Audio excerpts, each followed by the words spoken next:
બનાસકાંઠામાં ભારે વરસાદથી ખેતી પછી મીઠા ઉદ્યોગને પણ ખાસ્સું નુકસાન પહોંચ્યું છે। સુઈગામ તાલુકામાં મીઠું પકવતા અગરિયાઓને વ્યાપક માત્રામાં નુકસાન પહોંચ્યું છે। પાણીના પ્રવાહના કારણે મીઠાના ઢગલા વહી ગયા છે। અગરિયાઓએ ભારે મહેનત કરીને પકવેલું મીઠું વરસાદના પાણીમાં વહી ગયું છે। સુઈગામ તાલુકાના મીઠાના ઉત્પાદકો ભરૂચ, અમદાવાદ સહિતના જિલ્લામાં મીઠું મોકલતા હોય છે, પરંતુ આ વર્ષે ભારે વરસાદે અગરિયાઓની હાલત કફોડી કરી મૂકી છે। ત્યારે મીઠા ઉત્પાદકો સરકાર પાસે હવે મદદની માંગ કરી રહ્યા છે।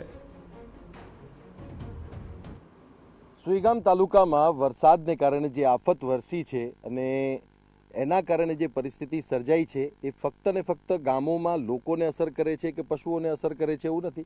અહીંયા જે મીઠાના ઢગ તમને દેખાઈ રહ્યા છે, અહીંયા એને તળપદી ભાષામાં મીઠાના ગંજા કહેવાય છે, અને પાણીના વહેણને કારણે આ જે મીઠાના ગંજા છે એને ખૂબ વ્યાપક પ્રમાણમાં નુકસાન છે। અલગ અલગ અહીંયા આવેલા જે વેપારીઓ છે એમના જે આ મીઠાના ગંજા છે એમાં આ નુકસાન ખૂબ મોટા પ્રમાણમાં છે, એનો આંકડો પણ મોટો છે। વેપારીઓ સાથે વાત કરીશું।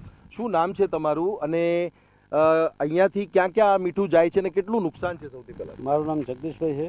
અહીંથી મીઠું સાંતલપુર, ભરૂચ, અમદાવાદ બધે જાય છે। નુકસાન તો અતિ ભારે 3-4 દિવસ વરસાદ પડવાથી કરોડો રૂપિયાનું નુકસાન છે, હજારો ટનમાં।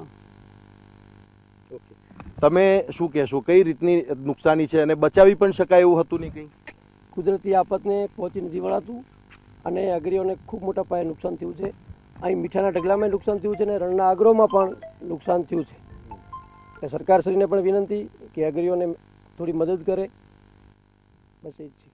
તમારું શું કેવું છે, કઈ રીતની પરેશાની અહીંયા થઈ? બચાવવાનો પ્રયાસ તમે કરવાનો કઈ મતલબ અહીંયા સુધી પહોંચવાનો પ્રયાસ બી કર્યો હશે? સર્વપ્રથમ તો TV9 નો ખૂબ ખૂબ આભાર કે આટલે પહોંચેવાડે તમે પહોંચ્યા હો અમારા સુધી। જો ખેડૂતોને નુકસાન થાય એવી રીતે આ ખેતી છે, પણ દર વખતે આને અમારે નુકસાન થાય પણ કોઈ તકે ભાર લેતું નથી। હાલને તમે આવે પહેલો તો તમારો આભાર।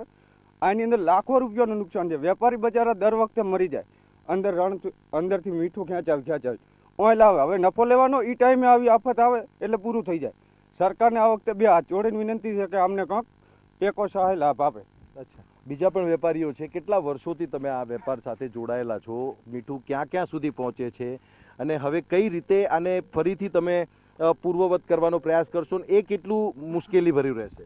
વર્ષોથી લગભગ 25 વર્ષથી અમે મીઠું પકવતા આવીએ છીએ, પણ આ 15માં અમારે પૂરાયું હતું ત્યારે મોટું નુકસાન હતું, અને આ ફેરે અમારે પણ એ જ પરિસ્થિતિમાં મોટા પ્રમાણમાં પાણી આવવાથી મીઠાને નુકસાન થયું છે, રણમાં અગ્રોને પણ નુકસાન થયું છે અને અતિ ભારે નુકસાન છે। સરકાર પાસે એટલી વિનંતી છે કે જે બને અમને સહાય મદદરૂપ થાય। અચ્છા, આને ફરીથી પૂર્વવત કરવું હોય તો કઈ રીતનું આમાં કેટલી મહેનત આમાં લાગે? આમાં તો મહેનત સાહેબ ઘણી લાગે એમ છે, બરાબર, કારણ કે બંધા બીજા તૂટે એટલે દર વખતે પૂર તો આવે જ છે, અને દર વખતે આવે ત્યારે મોટો ધોવાણ થાય છે। વેપારી ઊભો જ નહીં થઈ ગયો, નાના માણસો તો બિલકુલ ઊભા જ નહીં થઈ ગયો। રણમાં એવડો મોટો ખર્ચા હોય, આ હોય નેટ પકવીને રાગે કરીએ ત્યારે આવી આફત આવે ત્યારે કાંઈ વધતું જ નથી। તો આપ જુઓ, કારણ કે અહીંયા જે પાણી છે, પાણી પણ કઈ હદે છે, જ્યારે હું અહીંયા ચાલતો પણ આવ્યો છું ત્યારે પગ અંદર ખૂપી જાય છે, અને આ બધું જ્યારે સુકાશે ત્યારે અહીંયાથી વ્યવસ્થિત કામગીરી પણ જે છે થઈ શકશે। અહીંયા પણ તમે જોશો પાણી ભરાયેલું છે, ને આગળ એક નદી જે વહી રહી છે એના કારણે પણ, અને અહીંયા જે પાણી હતું એના કારણે પણ જે આ મીઠાના ગંજા છે એ તમે વહેતા અને નુકસાની જે છે એ પણ તમે જોઈ શકો છો। ત્યારે આ સ્થિતિ સુઈગામ તાલુકાના આ બોરુ ગામની છે, અને અલગ અલગ જગ્યા ઉપર જે નુકસાની છે એમાં આ પણ એક મોટું નુકસાન છે। અને આ અહીંયાથી જે મીઠું જાય છે એ ગુજરાતમાં તો જાય જ છે અલગ અલગ જિલ્લાઓમાં, પરંતુ બહાર વિદેશો સુધી પણ જાય છે।